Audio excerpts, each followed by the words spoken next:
একজন লোককে তাকে মারছে, বলছে তোকে মন্দির ভাঙতে হবে, মোবাইল পিছে কর ভাই, মোবাইল পিছে কর।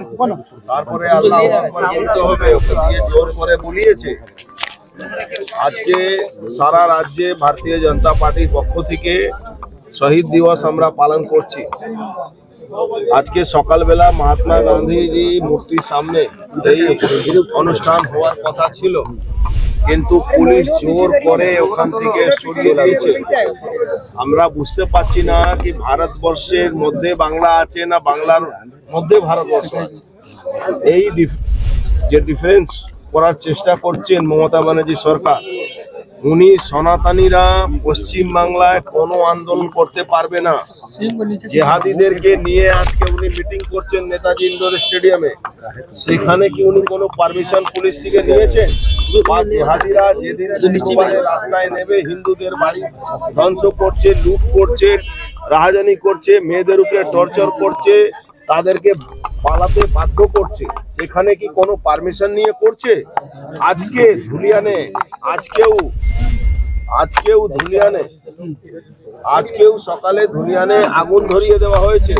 এখানে প্যারামিলিটারি ফোর্স, স্টেট পুলিশ সবাই ওখানে আছে। তারপরেও আজ পর্যন্ত মমতা ব্যানার্জি জেহাদিরা যে খুন করেছিল হরগোবিন্দ দাস আর চন্দন দাসকে, বা বাড়ি লুট করেছিল, তাদের যে যারা লুট করেছিল যে জেহাদি মুসলমানরা, তাদের ব্যাপারে একটা শব্দ কোনো উচ্চারণ করেনি, তাদের কোনো কন্ডেম করেনি। উনি কি এই ধরনের ঘটনা করা অন্যায় হয়েছে? এই ধরনের এই জায়গাতে আজকে পশ্চিম বাংলায় সনাতনী হিন্দুরা আপিল করছি আমরা আপনাদের মাধ্যমে ভারতবর্ষের সরকার কাছে, ছেড়ে দিন কোন পার্টি হয়ে আমি আপিল করছি, আমি একটা সনাতনী হিন্দু হিসাবে আপিল করছি।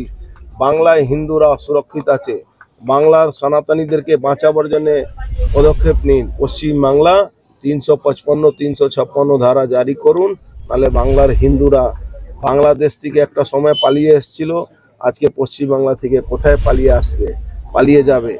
আর বিশেষ করে সোকাল যারা বুদ্ধিজীবী, যাদের এখনো সেকুলারিজমে ভূত চড়েছে, তাদেরকে বলবো আপনাদের অবস্থা সেরকমই হবে, ঘাবড়াবার কিছু নেই।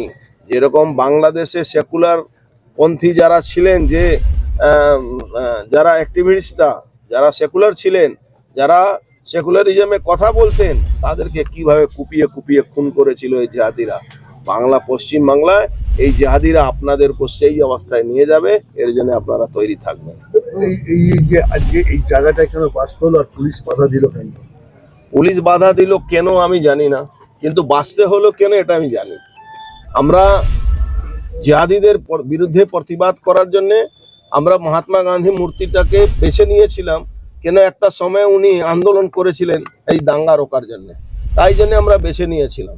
যখন দেখলাম আমরা কি গান্ধীজিকেও মমতা ব্যানার্জি পলিটিক্যালাইজ করে দিয়েছে, গান্ধীজিকেও মমতা ব্যানার্জি পুলিশ তার সাক্ষী হতে দিচ্ছে না, এই যারা নির্দোষ লোককে খুন করেছিলেন তার আত্মার শান্তির জন্য আমরা যদি কোথাও তাদেরকে মালা অর্পণ করতে, তাদের শহীদ স্মরণে আমরা কিছু করতে চাই, তখন তারা বাধা দিচ্ছে। তার জন্যে আমরা ঠিক কবরস্থানের সামনে আমাদের কর্মী অজয় সাহেবের বাড়িতে আমরা এই বাধ্য হলাম এখানে এই প্রোগ্রামটা।